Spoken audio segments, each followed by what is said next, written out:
Bueno, los que no vinieron a la primera clase del lunes, yo les recomiendo que se acerquen a los que vinieron para que vean el contenido de la materia, las reglas de juego que se establecieron, y además ya yo les fijé donde después de cada unidad donde iba a tomar el primer parcial. ¿Está bien? Para que estén actualizados y tomen sus previsiones. Bueno, en el día de hoy ya vamos a comenzar con la clase lectiva y no paramos hasta el final. Entonces, vamos a ver la unidad 1 en el día de hoy. Vamos a comenzar a ver la unidad 1, donde vamos a darle una serie de conceptos generales que lógicamente lo van a ir introduciendo en el tema que vamos a tratar en esta asignatura, en este horario. El objetivo que tiene esta unidad es el de poner a disposición de ustedes un conjunto de conceptos que le van a permitir, como ya les dije, familiarizarse con la materia que van a recibir durante este semestre. ¿Qué decirle de la materia? Es fuente de trabajo enorme en Bolivia y en cualquier lugar en que estén. ¿Por qué le digo que es fuente de trabajo? Porque hay muchos sistemas que, sobre todo aquí en la ciudad, y se los digo por experiencia propia, yo he ido calculando algunos sistemas, haciéndoles cálculo hidráulico, por ejemplo, a Warner, Torno, le hice cálculo hidráulico a Jorochito, a Copail. Yo les he ido haciendo cálculo hidráulico porque esas cooperativas, la gran mayoría, no tienen un diseño hidráulico de la red. O sea, crecieron, como yo digo, a dedo. Ahí con 2 pulgadas, no ahí con 2 pulgadas, con 3 aquí, y no con un cálculo hidráulico. Resultado que son los problemas que tienen de lugares donde hay muy bajas presiones y el agua a duras penas le llega a la gente en los espacios sanitarios. ¿Está claro? Entonces les puedo decir que hay muchísimo trabajo en este tema. Préstenle atención, aprendan esta asignatura porque les va a generar en un futuro no muy lejano, porque ya ustedes están a medio camino, les va a generar mucho trabajo. Entonces, vamos a explicarle en el primer punto las fases del ciclo urbano del agua, donde ahí el objetivo es que ustedes vean todo lo que abarca la ingeniería sanitaria, pero vamos a hacer especial hincapié adentro de toda la ingeniería sanitaria a qué nos vamos a dedicar a aprender y estudiar durante esta materia. Bueno, con relación al agua, a la fase del ciclo urbano, es importante comenzar diciendo que el hombre desde sus albores, desde que nació, siempre trató de agruparse en comunidades. El hombre no le gusta estar aislado, razón por la cual nosotros vemos las grandes ciudades e inclusive vamos a los pueblos de campo y la gente siempre trata de agruparse en comunidades. Esta razón de tratar de agruparse en comunidades en una mancha urbana es la que trajo como consecuencia la necesidad de los servicios gemelos de captación, potabilización y distribución de agua, y de la segunda parte, que es recolección de las aguas residuales, tratamiento y disposición final en un cuerpo receptor. Ahora, tanto el diseño como la construcción, la operación y el mantenimiento de estos servicios gemelos de distribución de agua y de recolección de aguas residuales son temas de los cuales se encarga la ingeniería sanitaria. ¿Está claro? Entonces eso es muy importante. Las obras necesarias para llevar a cabo el abastecimiento de agua a una población son las siguientes. En primer lugar, nosotros que nos vamos a dedicar a esta parte del abastecimiento de agua, lo primero que se identifica en un abastecimiento de agua es las posibles fuentes de abastecimiento. No tiene sentido que nosotros pensemos, diseñemos y construyamos un sistema de abastecimiento de agua si no hemos identificado las posibles fuentes de agua, de dónde vamos a captar el agua para poder entregársela a la red y distribuírsela a la población. ¿Está bien? Entonces, un primer elemento es la fuente de agua. En segundo lugar, tenemos las plantas potabilizadoras. ¿Qué sucede? Que el agua que nosotros tenemos que entregar, según las normas internacionales de la Organización Mundial de la Salud, de la Organización Panamericana de la Salud y la norma de su país, la norma boliviana, el agua que nosotros tenemos que entregar es un agua que tiene que ser potable.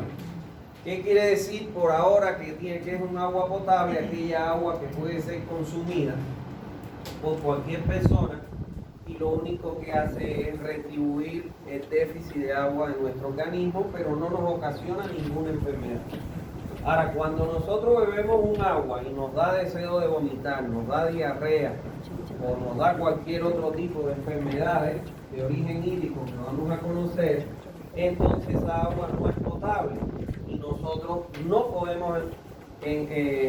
podemos dotar de esa agua a la población porque la vamos a enfermar.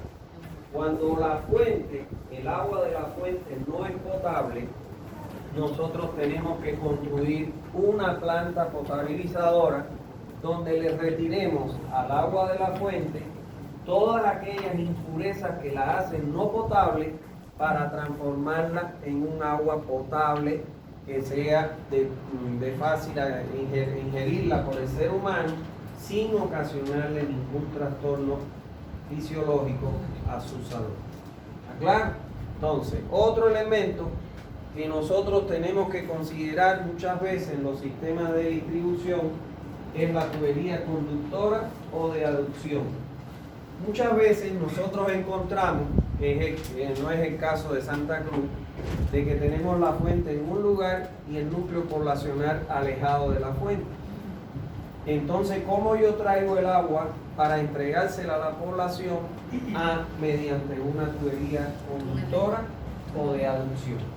Esta tubería o este canal cerrado o este túnel, lógicamente es quien me va a transportar la totalidad del agua para entregársela a la población desde la fuente. Otra de las componentes de un sistema de distribución la encontramos que es la estación de bombeo.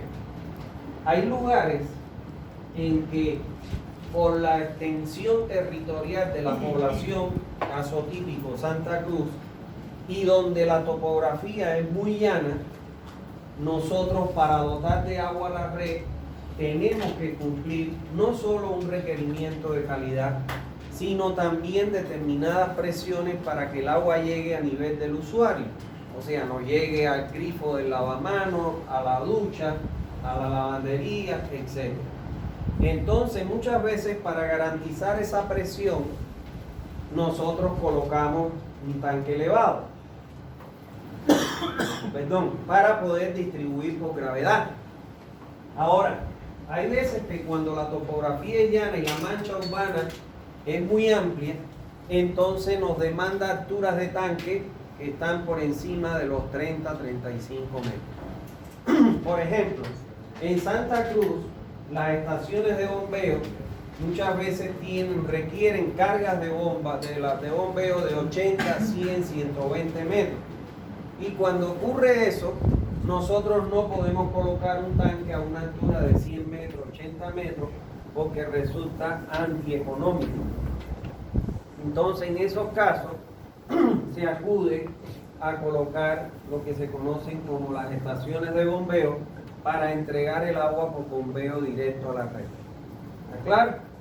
Ahora, este elemento o esta parte componente de un sistema de distribución solo va a aparecer en aquellos lugares en que o captemos el agua del acuífero, donde para sacarla desde el acuífero hasta un tanque elevado o entregar a la ciudad debemos utilizar equipos de bombeo obligatoriamente, o cuando no se puede colocar un depósito de almacenamiento. ¿Está claro? El tanque de almacenamiento es otro elemento que compone la red. Y yo siempre les digo a los alumnos que en un sistema de distribución lo ideal sería contar con un tanque de almacenamiento. ¿Está claro? Sea un tanque semienterrado, superpuesto sobre la superficie del terreno o elevado. ¿Por qué? Porque cuando yo tengo un tanque de almacenamiento, aun cuando yo tenga que sacar el agua de un acuífero para llevarla al tanque y el tanque entregar por gravedad, es mejor que sacar el agua con bomba del acuífero y entregarla por flujo a presión debido a la carga de la bomba hacia la red. Porque si yo no tengo tanque y bombeo del acuífero a la red, voy a tener que bombear prácticamente las 24 horas del día. Porque cuando yo pare el bombeo, la red se queda sin agua. Sin embargo, si yo tengo un depósito de almacenamiento, aun cuando yo saque por bombeo el agua del acuífero, yo voy a reducir las horas de bombeo a 1/3. Si por bombeo directo tengo que hacerlo 24 horas del día, cuando tengo un depósito voy a llenarlo en 8 horas y la restante la voy a entregar por gravedad. ¿Y qué significa eso? Eso significa que yo voy a reducir el costo del agua en la factura que nos van a pasar a nosotros los usuarios. ¿Está bien? ¿Por qué? Porque no es lo mismo el consumo de 24 horas de energía al consumo de 8 horas. ¿Está bien? Entonces, por eso es que yo digo siempre que sea posible es conveniente colocar un tanque de almacenamiento en la red. Claro, hay veces no lo podemos hacer, como en el caso de Santa Cruz, donde requerimos cargas de 80 metros, de 100 metros, el tanque no puede ir a más de una altura de 30, máximo 35 metros. ¿Está claro? Bueno, y por último, en un sistema de distribución de agua, nosotros tenemos lo que se conoce como la red de distribución. ¿Qué cosa es la red de distribución? Es el conjunto de tuberías que pasan por todas las calles donde al menos exista un usuario para de ella sacar qué cosa, una acometida domiciliar y entregar el agua requerida por la población. ¿Está claro? Entonces es una red, un tendido de tubería que pasa obligatoriamente por todas las calles. Ahora bien, en esta figura que está acá se muestra en las fases del ciclo urbano de manera en forma de figura. Y aquí vamos a ver bien todas las fases del ciclo urbano. Por ejemplo, el ciclo urbano del agua comienza con la identificación de la fuente para poder captar el agua. Entonces, aquí comienza el ciclo urbano, donde tenemos lo primero una fuente de la cual voy a captar el agua para llevarla, si es que la fuente no es potable. ¿Sí? Ahí dice fuente de abastecimiento, que es la captación. Mencionaba anteriormente sobre las aguas superficiales subterráneas, ¿cierto? ¿Por qué mencionó que las subterráneas ya no son, ya no se puede, ya no es lo mismo que antes, dijo, porque ya contiene otras cosas, mencionó la otra clase? ¿Será que me podría explicar? Lo voy a explicar ahora. se los voy a explicar un poquito más adelante. ¿Está bien? Cuando lleguemos a analizar la fuente. Bueno, nosotros el ciclo urbano del agua, ¿dónde comienza? Comienza en una fuente, en la identificación de la fuente, para de ella poder captar el agua que le voy a entregar a la población.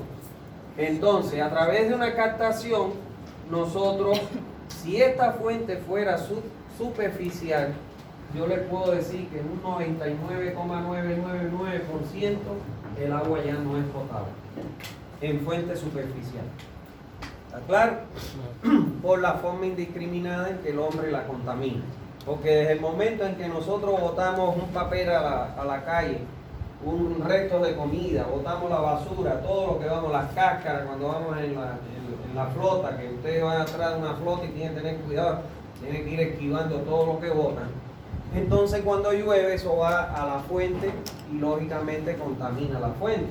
Esa es la importancia de que podamos nosotros tratar de cada cosa llevarla a su lugar y no botarla indiscriminadamente.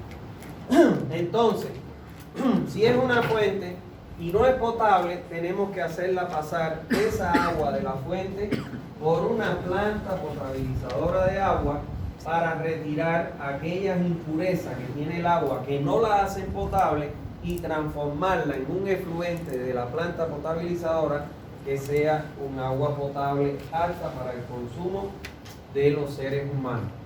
De ahí, una vez que nosotros potabilizamos el agua, a través de tubería la podemos llevar directamente a un tanque elevado para entregar por gravedad o sencillamente bombear directo a la red si es que las condiciones no nos permiten construir el tanque elevado. Y ya sea del tanque elevado o de la estación de bombeo, nosotros llevamos el agua a través de lo que se conoce como la red de distribución, que debe pasar, son un conjunto de tuberías que pasan por todas las calles, donde al menos existe un usuario para sacar su acometida y lógicamente entregarle el agua a cada uno de los usuarios de nuestro sistema. ¿Está bien?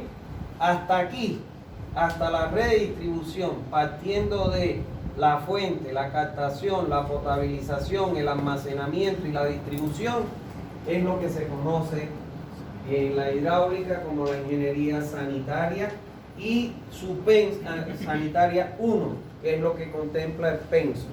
Y eso es lo que vamos a aprender en este semestre, en esta materia y en este horario. ¿Está bien? Ahora, la sanitaria no solo considera la distribución del agua, sino también la recolección de las aguas negras o aguas residuales contaminadas. ¿Qué sucede? Que cuando yo le entrego a un domicilio, a un comercio, a una institución, a una industria, una cierta cantidad de agua potable, en las actividades que el hombre realiza en cada uno de esos lugares, la contamina. Vamos al caso del domicilio, donde nosotros practicamos eso diariamente. Cuando nosotros lavamos los platos, el agua que sale por el tragante es un agua contaminada, con grasa, con resto de comida, etc. Cuando nosotros nos bañamos, igual, el agua que sale que se va por el tragante es un agua contaminada, con el churre que tenemos encima nosotros, con las bacterias que tenemos en nuestro cuerpo y con los jabones, etc. Esa agua va a parar a una red de agua contaminada. Lo mismo pasa cuando largamos el inodoro, cuando largamos un urinario aquí en la universidad, esa es un agua contaminada. Para esas aguas contaminadas, nosotros no la podemos largar a la cuneta de la calle. Nosotros tenemos que darle un tratamiento. Entonces, lo ideal y lo lógico es que esas aguas residuales sean recolectados a través de lo que se conoce como la red de alcantarillado sanitario, que es lo que se aprende en la materia que antecede a ustedes, que es Sanitaria 2, que yo se la imparto. Entonces,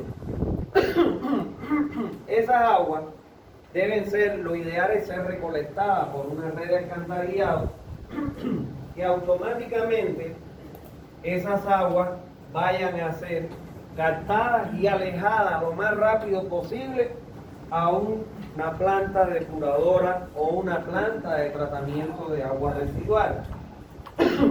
¿Por qué? Porque son aguas que están altamente contaminadas, pero que generalmente tienen coliformes fecales y Escherichia coli, que son los que expulsamos los cuerpos de sangre caliente cuando nosotros defecamos. Esos coliformes y esos Escherichia coli, cuando se combinan con el agua potable, se puede o se mezclan con el agua potable, pueden desatar lo que son las enfermedades de origen hídrico, como la fiebre tifoidea, disentería, miebiasis, la giardia y el cólera, y todas las enfermedades del tracto intestinal. ¿Está claro? Hasta el cólera, que nos puede llegar a matar.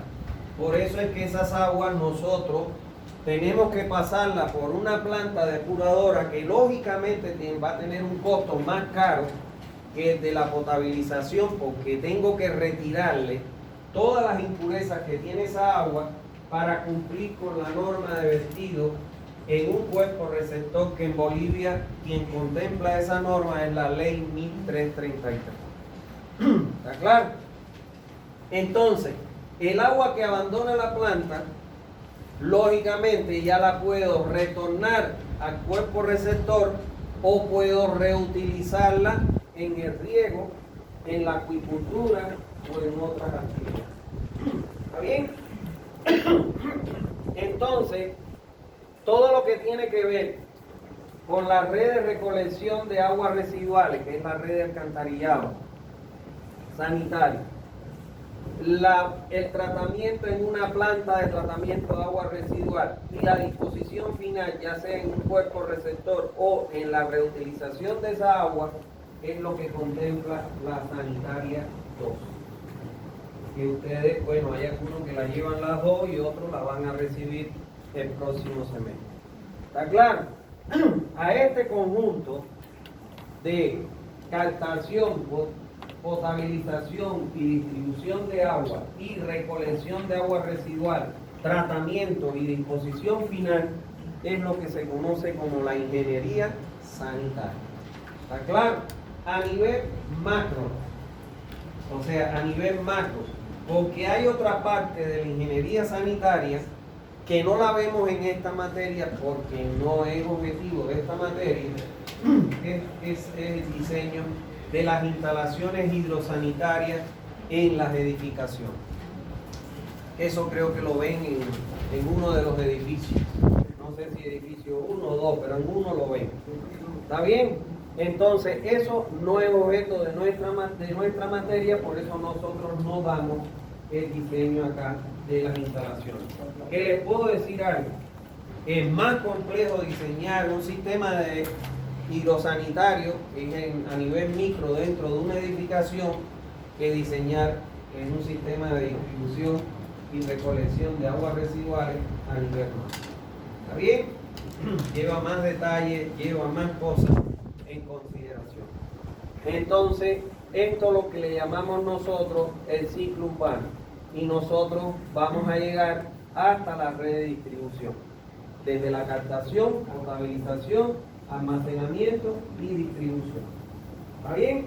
Eso es lo que vamos a tratar de enseñarles este semestre y ustedes van a tratar de aprender en este semestre. Bueno, veamos un video ilustrativo donde habla de lo mismo que les acabo de decir, pero lo ilustra. Hola amigos, todos sabéis que en la ciudad donde vivimos pasan miles de cosas interesantes todos los días, pero quizás lo que no sabéis es que la mayoría de ellas ocurren gracias al agua. Además es importante contaros que vivimos en una de las zonas más secas de España, ya que llueve muy poco. Ahora sí estamos listos para empezar. Hoy aprenderemos mucho sobre el agua y el cuidado del medio ambiente. El agua, hasta salir por el grifo, recorre un largo viaje y pasa por diferentes etapas. Al conjunto de todas ellas lo llamamos ciclo urbano del agua. La primera etapa es la captación, que es cuando recogemos el agua de los ríos, mares, para llevarla hasta grandes fábricas donde se limpia a fondo para convertirla en agua lista para beber, o lo que denominamos potabilizarla. Una vez limpia, se distribuye a través de enormes tuberías situadas bajo el suelo, hasta los miles de hogares, colegios, restaurantes, fábricas. Ya llevamos la mitad del ciclo económico. Ahora, ¿qué ocurre con el agua que consumimos y que se va por el váter o el fregadero? Pues que llega hasta el alcantarillado, que son otras tuberías, esta vez para agua sucia.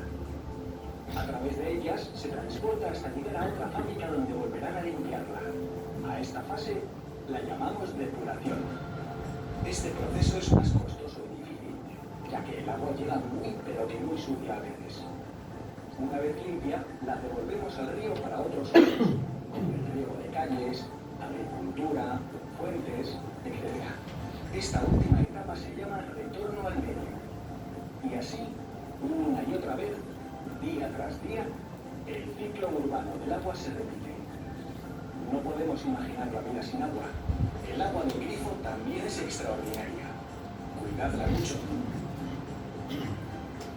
Bueno, ahí queda claro lo que yo les acababa de decir. ¿Está bien?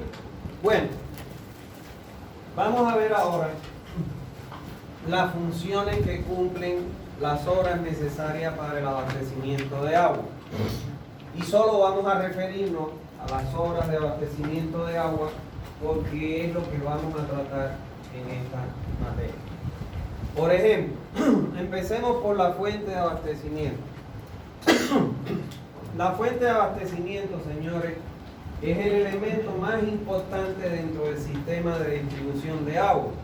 ¿Por qué? Porque si no hay fuente de abastecimiento, no tiene sentido que nosotros distribuyamos agua. Y ustedes dirán, pero ¿puede existir algún proyecto que no haya fuente y se haya realizado? Yo les digo sí. ¿Dónde? En su país. ¿Dónde? En Santa Cruz. ¿Dónde? En el Trigal. Para que ustedes sepan. En el Trigal, una vez viene el alcalde del Trigal y me dice que quería que yo lo asesorara en un proyecto del FPS que le habían hecho para distribuir agua al Trigal. Y entonces, bueno, ya llegamos a un acuerdo y yo le dije, páseme el proyecto para revisar. Lógicamente, cuando uno coge un proyecto de distribución de agua, lo primero que uno tiene que hacer es ir a la fuente. ¿Lo ves? Me llamó la atención que no había análisis de agua, de calidad del agua de la fuente, que demostrara en el proyecto que era un agua potable y que no se justificara una planta potabilizadora. Me puse de acuerdo con el alcalde y le dije, vamos a visitar la fuente. Me fui al Trigal y la fuente supuestamente, con un GPS, buscamos las coordenadas en un cerro que había en el Trigal, cercano ahí al pueblito. Cuando llegamos al lugar del GPS que nos indicó, no había ni gota de agua. Y entonces nos miramos el alcalde y yo le dije, esto está malo, le dije. ¿Qué debo hacer? Me dice el alcalde. No, lo que hay que hacer es escríbale al FPS y pídale una reunión con los proyectistas que eran de Cochabamba. El proyecto lo habían hecho en Cochabamba, una empresa. Y dígale que usted quiere una reunión con la empresa. Y así fue. Un día me dice el alcalde, hoy es la reunión con la empresa, para que vayamos. Yo fui y lo primero que le dije, le pregunté a la empresa, es que si ellos habían visitado la fuente de abastecimiento. Y ellos me dijeron que no, porque habían ido al pueblo y los comunarios le habían dicho que allá arriba había un agua linda y en cantidades que eso se pide después.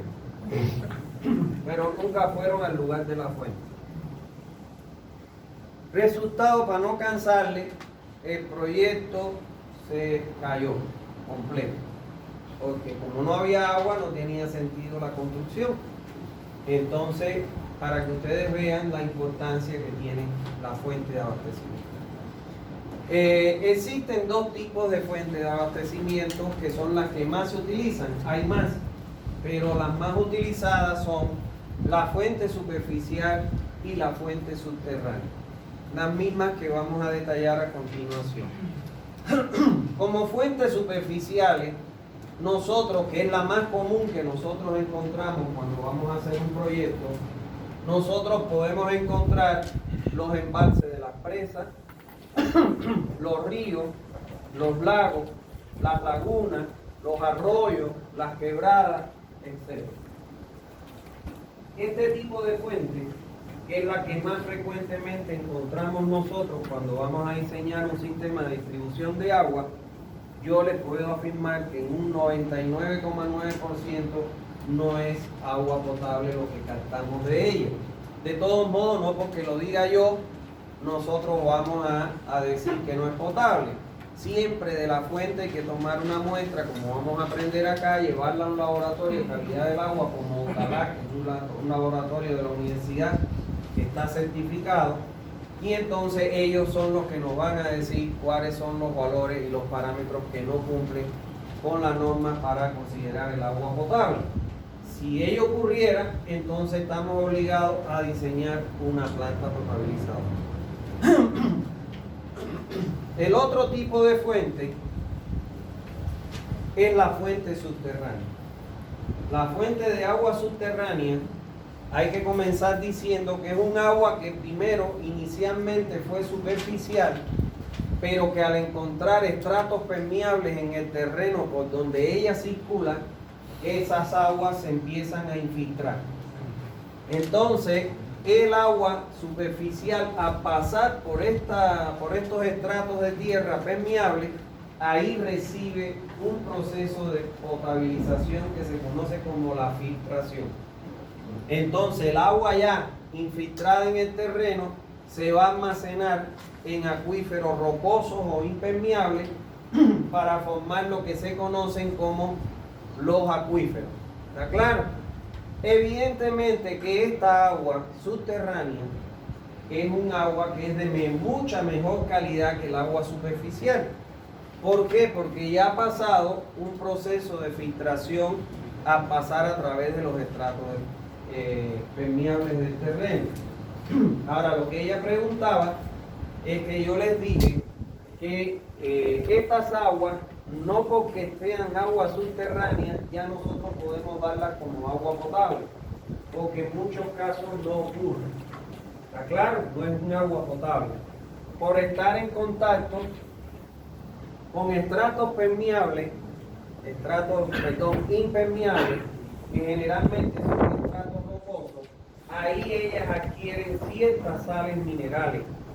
¿Está claro? Que cuando estas sales minerales exceden los límites admitidos por un ser humano, entonces se considera que es un agua no potable.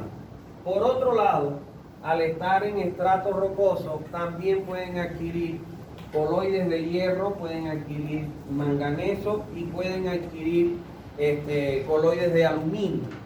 Cuando tienen coloides de aluminio, el aluminio es cancerígeno. Cuando uno bebe un agua que tiene aluminio, lógicamente que puede ocasionar en el ser humano cáncer. ¿Está claro? Pero además puede ocurrir lo que ocurre en Santa Cruz. Santa Cruz se alimenta de un acuífero que está debajo de la ciudad. ¿Está claro? Por eso es que perforan, colocan una bomba y sacan el agua. Y no tiene conductora. Es un caso atípico en el mundo, ¿no? Pero ¿qué sucede? Que la forma, el acuífero de Santa Cruz es alimentado por los ríos Piraí y el Río Grande. Son las principales fuentes de alimentación de ese acuífero. Pero, por ponerle un ejemplo simple, bueno, todo lo que botemos a la ciudad, en la ciudad, a la calle, cuando llueve, ¿a dónde va a parar? A esos ríos. Río Grande y Río Piraí. Y eso sí son las fuentes de alimentación, estamos contaminando las fuentes de alimentación y por ende estamos contaminando el acuífero. Ahora, en Santa Cruz, los ingenieros civiles, no estoy hablando de mamá me casa y papá retirado, sino los ingenieros civiles, como ustedes se van a graduar, hacen estas cosas que son incorrectas. Por ejemplo, si esta es tu casa, de aquí tú sacas, acá en Santa Cruz es común que pasen el agua cuando no hay alcantarillado, en las edificaciones la pasan por un tanque séptico. ¿No ven?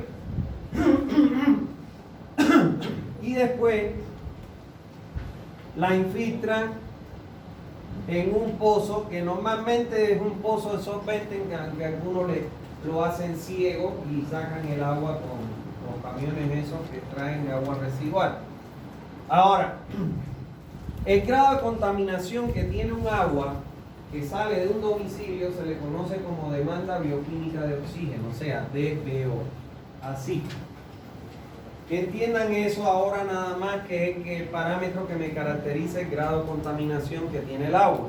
No es objetivo de esta materia estudiar eso, si en sanidad. Un agua mientras más DBO tiene, más contaminada está. La ley medioambiental 1333, la ley 1333 de medio ambiente, dice que para nosotros verter en un cuerpo receptor, la DBO tiene que ser menor o igual a 80 miligramos por litro. La DBO de que sale de los domicilios de las viviendas en Santa Cruz es aproximadamente de 400 miligramos por litro. Este tratamiento en tanque séptico, la eficiencia oscila entre un 40 y un 60%. Vamos a tomar la media, que es un 50% cuando están bien diseñados. ¿Cuánto saldría del tanque séptico de DBO? 200 miligramos, que lógicamente es mucho mayor que 80 miligramos. Por eso es que hay que someterlo a otro tratamiento. El otro tratamiento sería pasarlo por un pozo de solvente y lógicamente al infiltrarse en el terreno recibe el otro tratamiento que necesita antes de incorporarse al nivel freático. Pero ¿qué pasa en Santa Cruz? Usted encuentra los niveles freáticos a 50 centímetros o 1 metro. Entonces, ¿qué es lo que estamos haciendo cuando hacemos este tipo de solución? Contaminando directamente el acuífero de donde captamos el agua para dotar a la población. Esta razón, el acuífero de Santa Cruz se divide en 3 grandes capas. Una capa de 0 a 100 de profundidad, una capa de 100 a 400 y la otra que es mayor a los 400 metros de profundidad. Esta es la razón. Para yo construir este sistema, yo debo garantizar que el nivel freático alcance una profundidad por debajo del pozo mayor o igual a 1,5 metros. Y estos pozos tienen 3 metros de profundidad. Entonces, eso quienes los construyen, los ingenieros civiles, los arquitectos que saben todo, son los que construyen eso. Y entonces, ¿qué es lo que están haciendo aquí directamente con ese sistema de entrega de agua residual contaminando la cuenca? Hay un estudio que ha hecho una empresa europea contratada por Saguapar que dice que el primer estrato de 0 a 100 es un estrato que está totalmente contaminado con coliformes, con Escherichia coli, y por ende recomiendan que las aguas para captar y entregar a la población sean captadas a profundidades mayores a los 100 metros. Usted va a una cooperativa y le pregunta, su pozo, ¿dónde está la bomba ubicada para sacar el agua? 180 metros, 200 metros, 350 metros. ¿Por qué? Porque el primer estrato está contaminado. E inclusive ese estudio dice que ya el segundo estrato está iniciando su contaminación. ¿Está claro? Entonces, por eso es que es importante que ustedes como profesionales, futuros profesionales, empiecen a prepararse bien para no hacer estas barbaridades. ¿Está claro? Entonces, eso es un elemento muy importante. Esa es la razón, sí, por la que yo les decía en la clase anterior de que hay que tener mucho cuidado porque un agua subterránea no es sinónimo hoy en día de un agua potable. De todos modos, sea superficial o subterránea, hay que tomar una muestra, llevarla al laboratorio de calidad del agua y hacerle el análisis de los 28 parámetros que vamos a aprender acá para que me certifiquen que esa agua es potable. Aparte que, por ejemplo, en Santa Cruz, en muchos pozos, la gran mayoría de los pozos, se excede el valor mínimo admisible de hierro y manganeso. O sea, para el hierro 0,3, para el manganeso 0,1. Y acá, por ejemplo, yo les he diseñado ya 4 plantas para hierro y manganeso. Una en torno, 2 ajolochitos y una en Guarne, que fue la última que diseñé recientemente. Y que la construimos, porque nosotros vendemos la planta construida, en funcionamiento. Y para que ustedes tengan idea, en Guarne era el 300% por encima de lo admitido en el hierro. ¿Qué provoca eso? El hierro mal olor, mal sabor. Cuando tú tomas un agua que tiene sabor y olor a hierro, te da asqueada, te da ganas de vomitar. Y todo, la ropa que lavas se te pone colorada, el inodoro se pone colorado, todo donde caiga esa agua se pone colorado. El manganeso, similar, solo que todo te pone plomo. Lo blanco te lo pone plomo, igual, es intomable. ¿Está claro? Ahora, la gran mayoría de los pozos tienen hierro y manganeso, solo que mientras la gente no proteste, se hacen de la boca o de la vista gorda y lo dejan pasar. Claro, no debería ocurrir eso porque ellos tienen, las cooperativas tienen que entregar informes de su fuente a el Ministerio de Medio Ambiente. ¿Está claro? Y entonces Medio Ambiente y Agua. Y ellos tienen que revisarlo y cuando no se cumpla la norma, deben exigirlo. Pero lamentablemente eso no ocurre. Sí. ¿Cuál sería la solución? ¿De cuál? Hay varias soluciones. Puedes desde cambiar la galería, puedes cambiar el pozo absorbente por una galería o puedes combinar tu tanque séptico con un lecho de infiltración invertida, puedes construir tanque séptico y humedal, etc.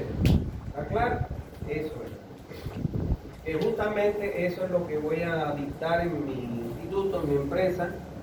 Es un curso donde les voy a enseñar a diseñar todos los sistemas de tratamiento de agua individual en los edificios, en un curso que llevo ya 4 meses, dictando lo que es el diseño de instalaciones hidrosanitarias para edificios. Este último módulo justo les voy a enseñar a diseñar todos estos sistemas. ¿Está bien? ¿Cuándo se deben usar? ¿Cómo se diseñan? ¿Cómo se calculan? Todo eso. Es el 4º módulo. Pero lo consideramos un módulo independiente. El que quiera ir puede ir y se le va a dar su certificado. Bueno, ¿alguna otra duda? Dime. ¿El agua potable tiene que tener ese sabor dulce siempre? No. ¿O puede tener otro sabor? No. Porque en Montero, si no me recuerdo, tiene otro sabor. A ver, el agua potable en su concepto cualitativo debe ser un agua inodora, usted huele y no huele a nada, incolora, que usted la mire a trasluz y vea al otro lado, incolora, transparente y también inodora, sin sabor. O sea, un agua cuando tú la tomas no puede tener sabor. Por ejemplo, aquí hay empresas que distribuyen aguas de mesa que usted la toma y tiene sabor, no voy a decir el nombre, no me interesa eso, pero usted la toma y tiene sabor. ¿Sabe por qué? ¿Sabe por qué tiene sabor? Porque estas aguas deben tener un cierto contenido de gases disueltos, como el oxígeno disuelto y el anhídrido carbónico, y debe tener cierto contenido de sales minerales. Y cuando la tratan para embotellarla, la pasan en el retiro de las sales minerales y ahí le da sabor. Si no, la prueba más fácil que ustedes pueden llegar a hacer, lleguen a su casa, pongan a hervir el agua hasta que huya y entonces cojan esa agua, échenla en un recipiente de vidrio y déjenla y usted va a ver que en el fondo se forma un colchoncito que parece como un algodón. Esas son las sales minerales que están retiradas. Y tome esa agua para que usted vea que es intomable. ¿Por qué? Porque se le han retirado las sales minerales y le ha dado sabor al agua. O sea, es todo un mundo que vamos a aprender acá. Yo les voy a hablar de todo. ¿Está claro? Por eso yo les decía en la primera clase de que esta es una materia muy bonita, que la vivimos todos los días en las casas y que muchas veces no sabemos, vemos por qué pasa esto y no nos damos la respuesta. Aquí las vamos a aprender. ¿Está bien? Bueno, ¿alguna otra duda? Sí. Viendo el estudio de contaminación en el primer estrato, ¿qué tiempo más o menos proyecta que puede llegar a contaminarse totalmente el segundo estrato y tendremos que acudir a otro tercer estrato para ya captar agua potable? Depende de primero habría que dejar de echar agua residual y de contaminar los ríos. Entonces, si nosotros no frenamos eso, lógicamente que el segundo estrato no pasará ni 5 ni 10 años y ya estará contaminado.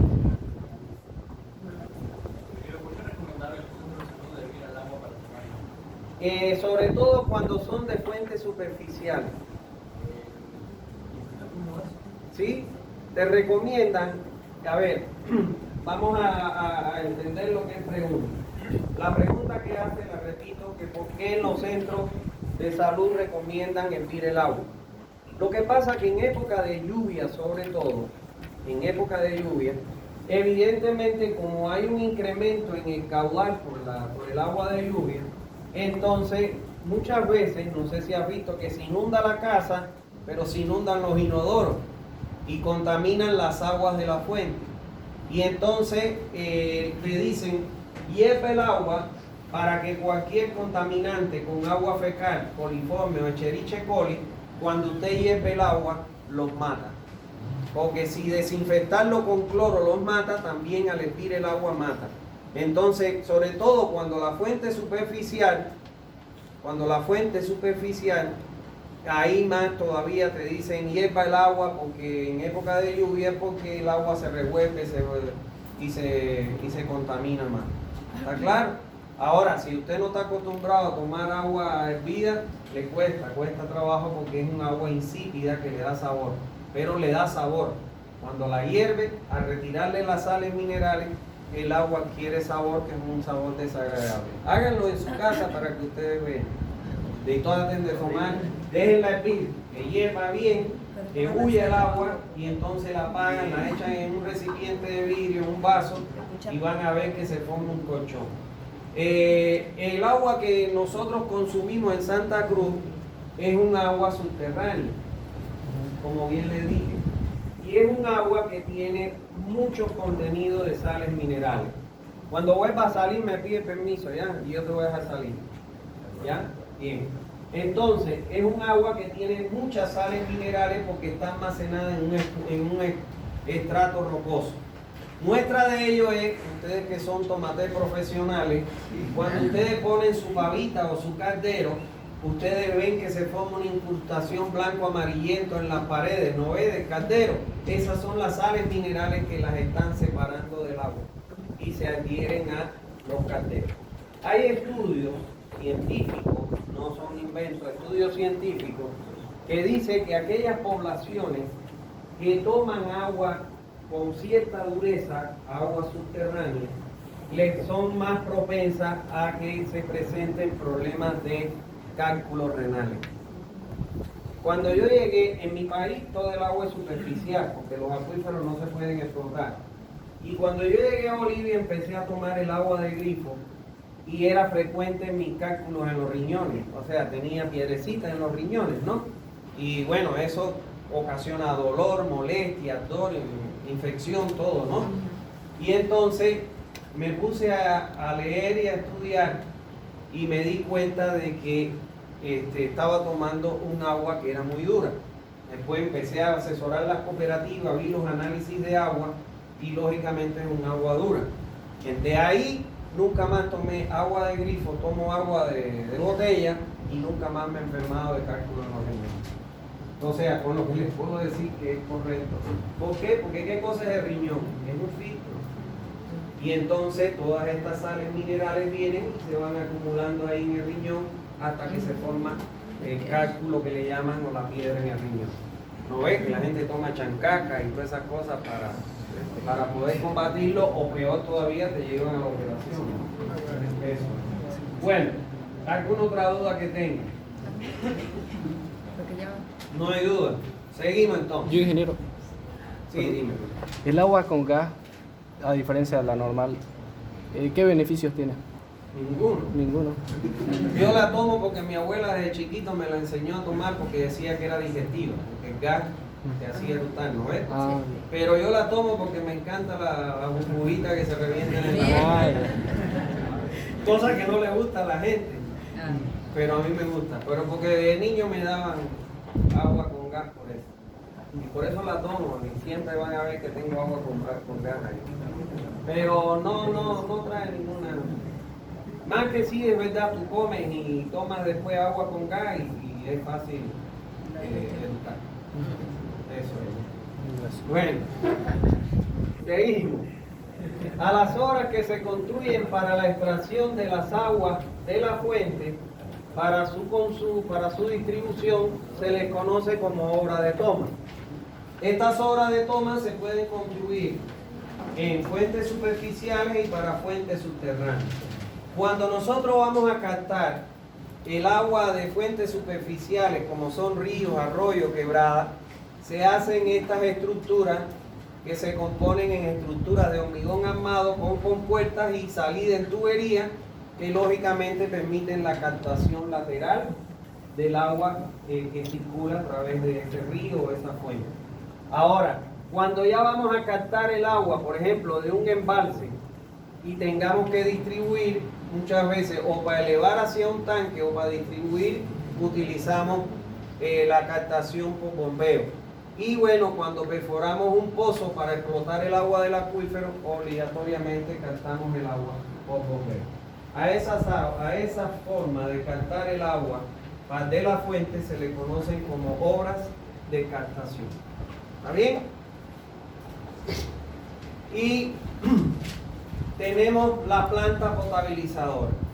La planta potabilizadora, como dijimos, es el lugar donde cuando el agua de la fuente no es potable, sometemos esa agua a diferentes tratamientos de manera que obtengamos un efluente de la planta que sí cumpla con los requisitos de ser un agua potable. Y es importante tener en cuenta que la planta potabilizadora lo que hace es, mediante una serie de dispositivos que vamos a aprender acá, retirar las impurezas que tiene el agua que la hacen no potable para transformarla en un agua potable. Esta, por ejemplo, es la planta de Concepción, que saca el agua del embalse del río Zapocó en Concepción y bueno, trata el agua y de aquí la envía directo a un tanque elevado de la ciudad para distribuirla con gravedad. ¿Está bien? Bueno, veamos, creo que, no sé si este es de la... Bueno, veamos este video que nos va un poquito a ilustrar lo que hemos visto.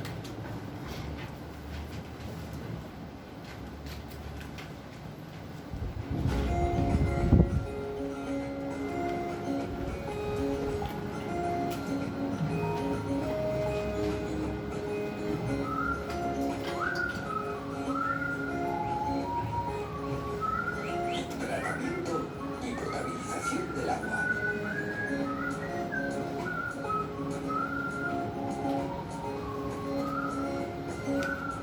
El agua que tomamos del río, del lago o de los acuíferos es llevada a la planta potabilizadora. Lo primero que se hace es un filtrado para retirar los fragmentos sólidos de gran tamaño que se ven y añadir un poco de cloro para desinfectarla. Se añaden una serie de productos químicos para convertir los sólidos en copos llamados flóculos. Estos copos se agregan entre sí, dando lugar a partículas de mayor tamaño que facilitan el proceso de tratamiento siguiente. Después, por la acción de la gravedad, los copos caen al fondo del depósito y son separados del resto del agua. Una vez clarificada el agua, la hacemos pasar por unos filtros de arena que retienen las partículas que aún pudieran quedar para que el agua quede incolora, como debe ser. Volvemos a añadir cloro. Así se consigue que el agua tampoco se estropee por el camino. Tras unos controles constantes y exhaustivos para el consumo, se distribuye en perfecto estado por una inmensa red de tuberías a los hogares, comercios e industrias para su uso. Bueno, eso es normalmente los procesos de manera muy sucinta y muy simple se hacen en un sistema de tratamiento en la planta. ¿Está bien? Pero ya todo eso lo vamos a aprender más adelante. El otro elemento que compone un sistema de distribución es la conductora. La conductora es el medio a través del cual nosotros llevamos el agua desde la fuente hasta el núcleo poblacional. ¿Qué es lo que comúnmente nosotros tenemos que enfrentar? Que nosotros vamos a enfrentar en un gran porcentaje de nuestros proyectos nosotros vamos a enfrentar de que aquí tenemos la fuente y aquí tenemos el núcleo poblacional. Cuando este núcleo se encuentra alejado de la fuente, nosotros tenemos que construir lo que se conoce como una tubería conductora o de aducción para llevar el agua desde la fuente hasta el núcleo poblacional. Solo que normalmente la planta se construye cerca de donde está la fuente. Entonces, si ya nosotros hemos potabilizado el agua, esa conductora siempre tiene que ser cerrada. Puede ser a través de tuberías, donde está cerrada, no está en contacto con el medio ambiente. Puede ser a través de túneles, donde está cerrado y no está en contacto con el medio ambiente. Y puede ser a través de canales, pero tienen que ser canales tapados. Porque si yo dejo los canales abiertos, se me puede volver a contaminar un agua que ya la he sometido a un proceso de potabilización. Esta conductora es muy importante, su ubicación y su diseño, porque recuérdense que esta conductora va a ser la tubería de mayor diámetro dentro del sistema de distribución, porque de aquí hasta aquí va a ir, ¿qué cosa? La totalidad del caudal de consumo de la población.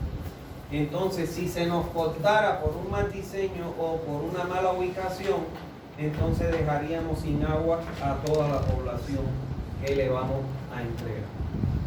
¿Está bien? Otro elemento que compone, como ya les dije, un sistema de distribución es la estación de bombeo. La estación de bombeo puede aparecer en un sistema de distribución en dos condiciones muy particulares.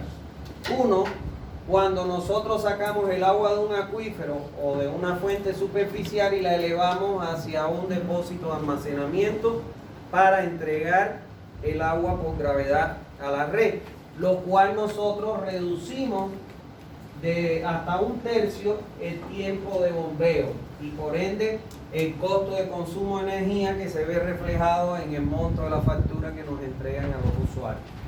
Y la otra estación de bombeo puede surgir cuando yo no puedo colocar tanque porque la carga que requiero es mayor a los 30-35 metros. Entonces ahí no me queda otra que colocar una estación de bombeo para entregar directo a la red. En Santa Cruz lo que ocurre es esto último. Como tenemos una mancha urbana muy grande, ¿está claro? Y además tenemos una población en una topografía llana, entonces se requieren de mucha carga en la bomba y eso implica que en Santa Cruz se ha tenido que bombear directo a la red porque las alturas de tanque serían imposibles de construir. No son factibles desde el punto de vista constructivo y económico. ¿Está bien? El tanque de almacenamiento, que es un depósito en el que sí se coloca para almacenar el agua en los horarios no pico para poder satisfacer la demanda de agua en el horario pico. Resulta que en un sistema de distribución de agua nosotros vamos a encontrar horarios pico y horarios no pico. ¿Qué se conoce como un horario pico? Son los horarios de mayor consumo de agua a la población. Porfa. Son los horarios de mayor consumo de agua a la población. ¿Cuáles son los horarios de mayor consumo de agua a la población? Cuando nos levantamos a despertar en la mañana, que la gente se asea, hace su desayuno, lava los cubiertos, los platos, los vasos, etc. El otro horario pico es al mediodía, cuando regresamos del colegio, de la universidad, del trabajo, etc. Ahí hay otro horario pico porque la gente llega, cocina, se baña, almuerza, lava cubiertos, lava platos, etc. Y el otro horario pico es en la noche, cuando ya la gente llega de su trabajo, que ahí inclusive es el mayor pico de consumo de agua porque la gente mucho llegan, lavan su ropa, cocinan, se bañan, no sé, lavan la movilidad, su moto, su bicicleta, entonces ahí es el mayor consumo pico. ¿Cuáles son los horarios no pico? Aquellos horarios intermedios. Cuando usted no está consumiendo agua en su casa, entonces se va para su trabajo, que ahí disminuye el consumo de agua. Entonces, en ese periodo en que baja, que no hay mucho consumo de agua, ahí se llena el tanque para poder satisfacer la demanda cuando llegue el horario pico. ¿Está claro? Entonces, esa es la función que tienen estos tanques. Además de que cuando yo los calculo y le determino su altura, siempre voy a garantizar las presiones mínimas en todos los puntos, al menos en el punto crítico de la red, como vamos a aprender acá. Bueno, la red de distribución es la última fase de la distribución del agua, y la red de distribución es el conjunto de tuberías que pasan por todas las calles, ¿está claro?, de donde se sacan las acometidas domiciliarias para entregar a cada uno de los usuarios. En nuestro caso, lo que diseñamos redes de distribución, nosotros terminamos nuestro compromiso de diseño del sistema de distribución en el medidor. No ve que hay un relojito que o está en el jardín o está afuera. Hasta ahí llegamos el diseño de un sistema de distribución. Porque del medidor hacia adentro, entonces ya eso lo debe hacer un hidrosanitario que se dedique al diseño de las instalaciones hidrosanitarias para el edificio. ¿Está bien? Eso ya no lo vemos acá porque nosotros no llegamos hasta ese punto. ¿Está claro? ¿Alguna duda hasta ahí? Bien, vamos a ver un video para que ustedes vean cómo opera una cooperativa, una empresa que presta el servicio, todas las responsabilidades que tiene.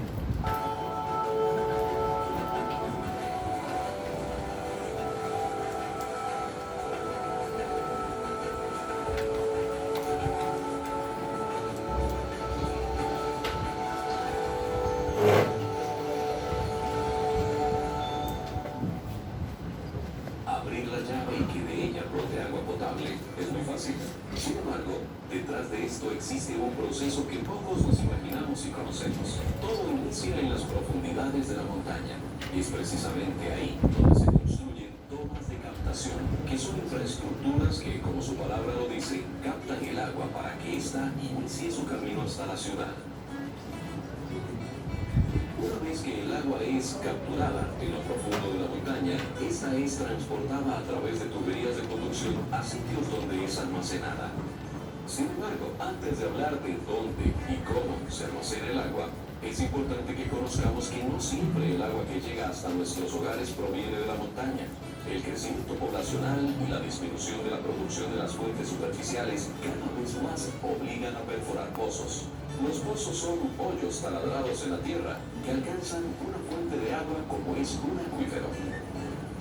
Ahora bien, retomando el recorrido que hace el agua para llegar a la ciudad, debemos conocer que, independientemente de dónde se tome, esta debe ser tratada para que sea apta para el consumo humano. ESPH, por ejemplo, utiliza 3 tipos de 1 gas, 2 pastillas de cloro, 3 hipoclorito de sodio.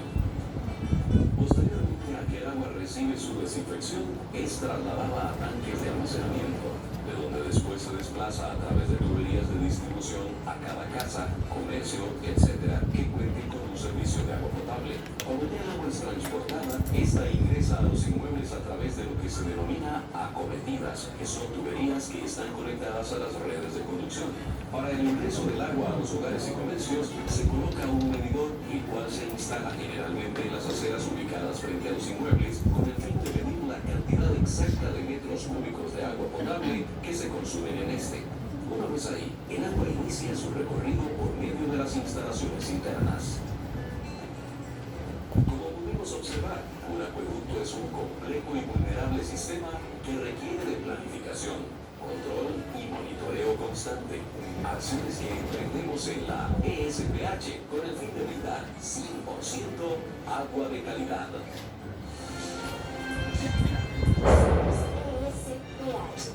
Bueno, ahí ven ustedes que no es sencillo un sistema de distribución de agua, sino que es conjunto de elementos que son bastante complejos para poder llevar el agua a cada uno de los usuarios.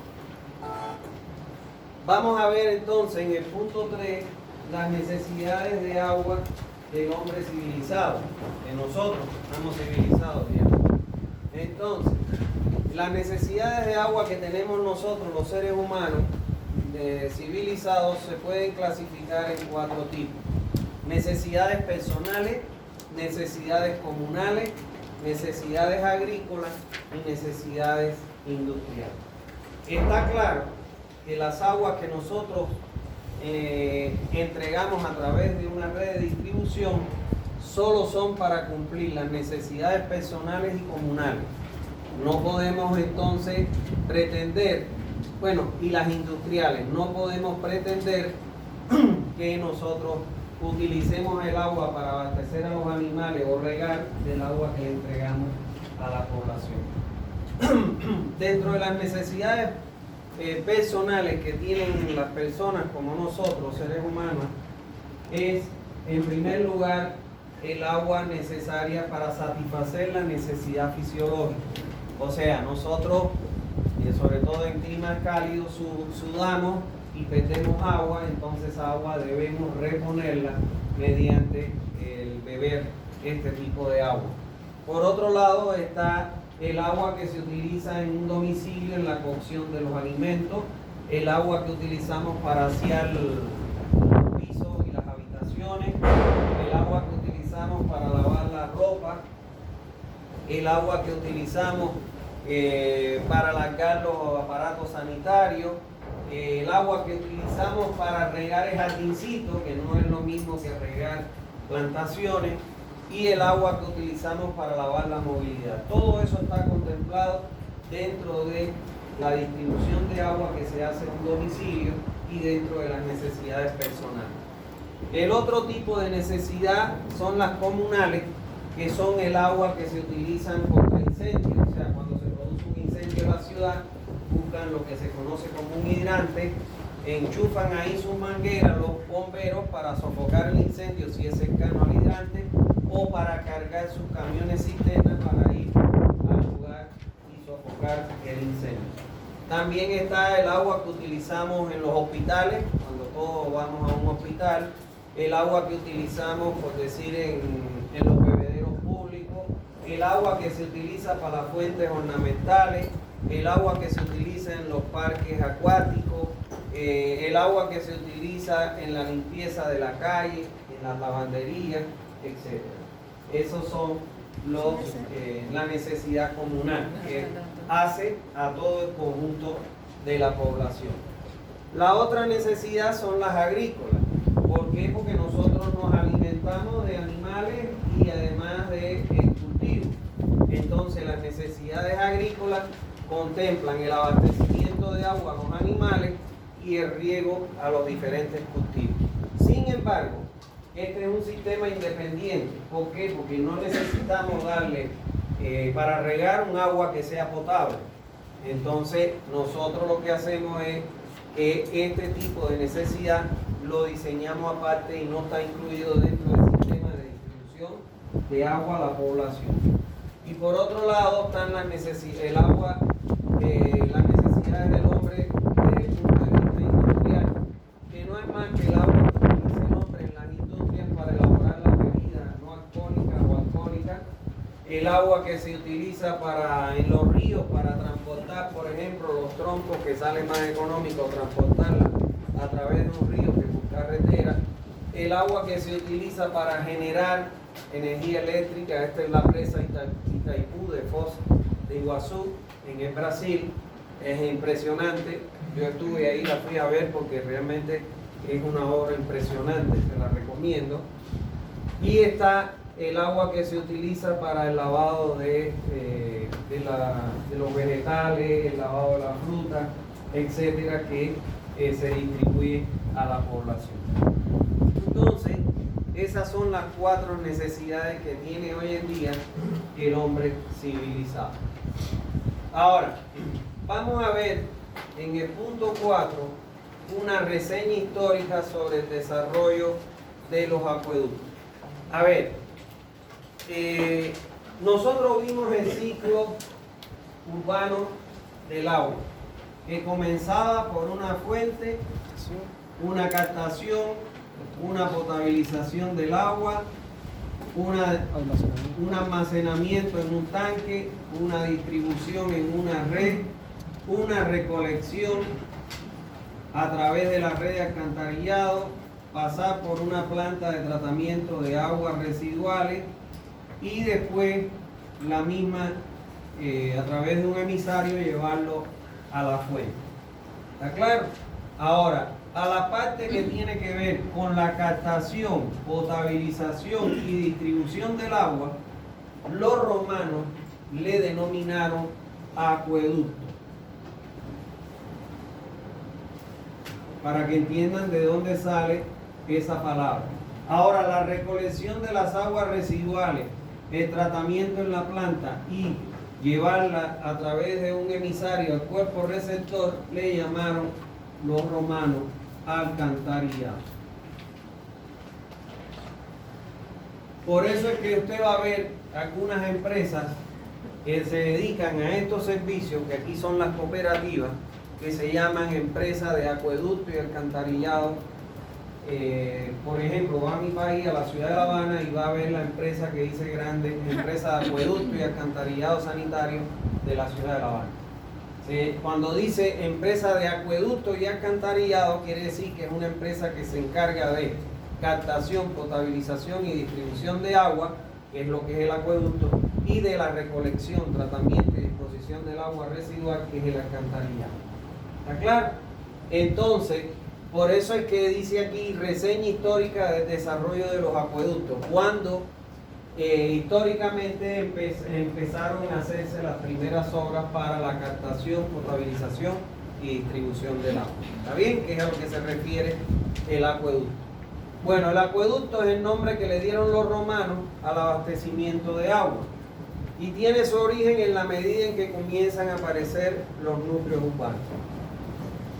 Lo que necesitan, para mantenerse, asegurar un sistema de distribución de agua para servir a la población del núcleo. O sea, los acueductos empezaron a aparecer, lógicamente, cuando la población se empezó a agrupar en núcleos, formando lo que son las manchas urbanas y lo que se constituyen las ciudades como tal. Mientras que ese núcleo era pequeñito, habían casitas aisladas, bueno, pues la gente, ¿cómo se alimentaba de agua antes de aparecer el acueducto? Sencillamente construía una instalación que puede ser un pozo somero, un pozo poco profundo, y con un balde y un tecle sacaban el agua del pozo, que es el agua de un acuífero, ¿no ves? O, por ejemplo, construían aljibes donde almacenaban el agua de lluvia para poder consumirla.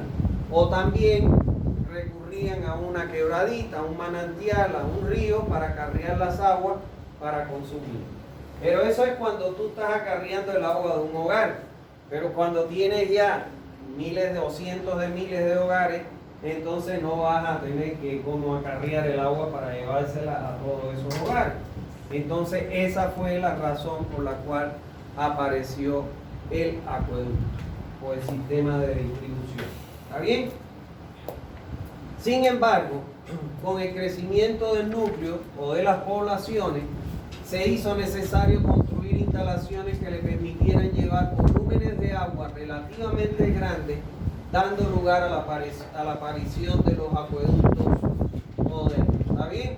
Y un acueducto moderno se conforma de una fuente, una planta potabilizadora, una tubería de aducción, un depósito de almacenamiento y una red de distribución.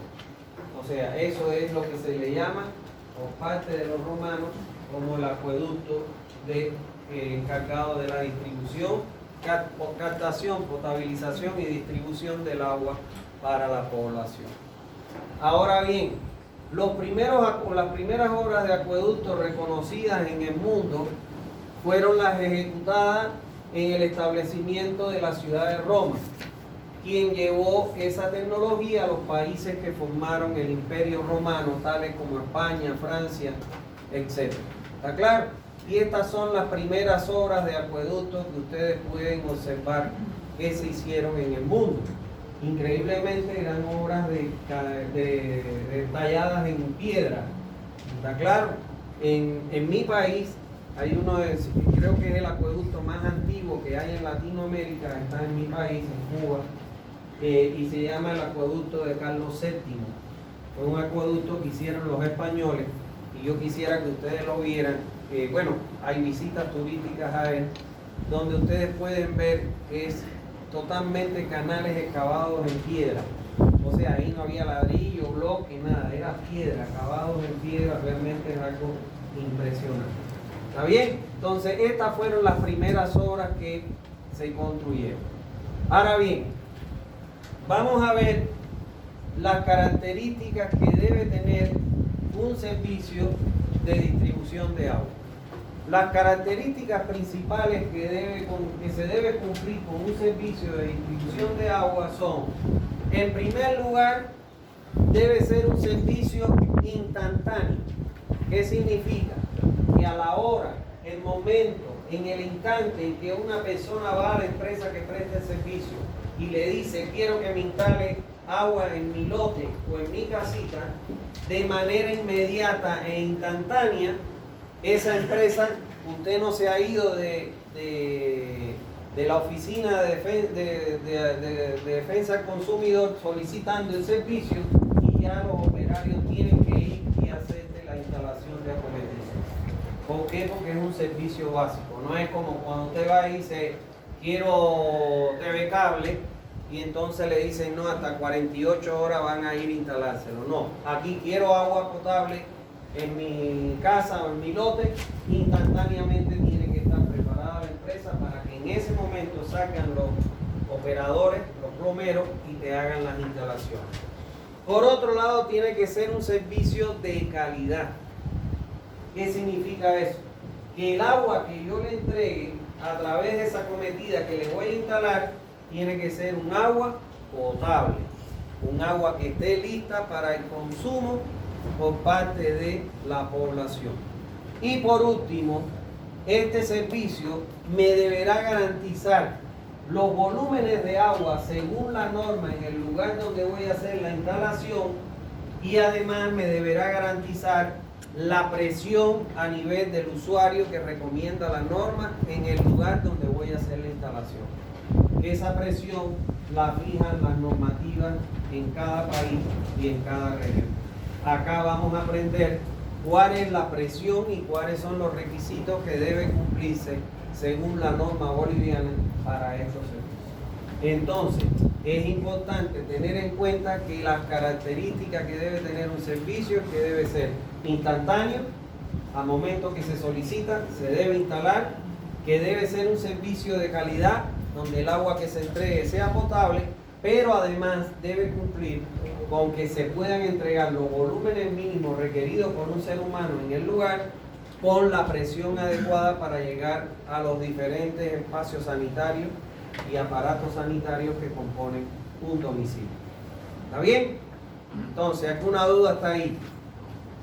Si no hay duda, les deseo una feliz tarde noche. Nos vemos el lunes continuando con esta unidad.